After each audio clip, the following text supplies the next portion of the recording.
коучтардың айтып жүрген тәрбиесі мен исламдағы бұл тәрбие екеуі бір ма? Бұл кісілер де исламнан ортақ бір нәрсені айтып түсіндіреді да, бірақ түбінде бұл кісілердікі жеке жаңағыдай эгоизмге алып келеді. Бұл коучтардың бізбен ажырайтын жері осы жерде. Жалғыздыққа алып барады. Ал қоғам ол бір адамнан тұрмайды. Кейбір психологтармен де сөйлестім, сағаттап бір таласып тартысқан кездеріміз де болды, мысалы жеке мындай эфирдің тұсында. Жалпы ислам амалдар ниетке байланысты дейміз. Тек қана намаз оқып, орамал тартып, ораза ұстау жеткіліксіз. Ішкі әлемді де соған сай тәрбиелеу керек. Енді қазіргі таңдағы жаңағы коучтардың айтып жүрген тәрбиесі мен исламдағы бұл тәрбие екеуі бір ма?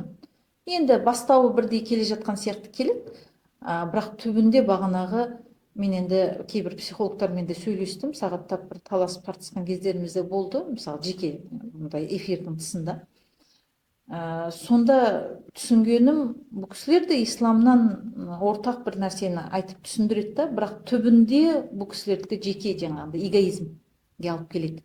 Жеке өмір сүруге алып келеді. Мысалға сенің жеке шекараң, жеке өмірің, жеке дүниең, сенің жеке, бұның бәрі жекеленіп, адам эгоист бола бастайды, жалғыз өмір сүре бастайды. Жалғыздыққа алып барады. Ал қоғам ол бір адамнан тұрмайды. Қоғам деген бірнеше адамнан тұрады. Бұл өмір жалпы адамдардан тұрады. Адамдармен байланыс болу керек.